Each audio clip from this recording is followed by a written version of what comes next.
আসসালামু আলাইকুম। আজকে সকাল থেকে ফেসবুকে আমার হোম পেজে একটা পোস্ট খুব চলাচল করতেছে, যা হলো আমাদের লক্ষ্মীপুরের ২ নং ইউনিয়নের পূর্ব নন্দনপুর নিবাসী জনাব মুরাদ হোসেন। উনি সপরিবারে সৌদি আরবে থাকতেন।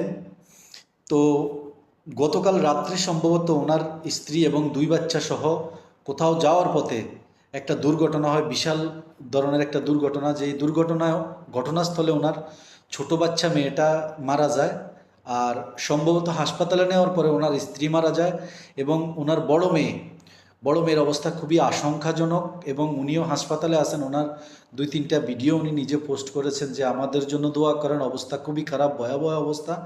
তো সবাই দোয়া করি যাতে আল্লাহ, যারা মারা গেছেন, আল্লাহ যেন তাদেরকে বেহেশতের সর্বোচ্চ মাকাম দান করেন শহীদি মর্যাদা দিয়ে, এবং যারা জীবিত আছেন আল্লাহ যেন তাদেরকে সুস্থতার নেয়ামত দান করেন।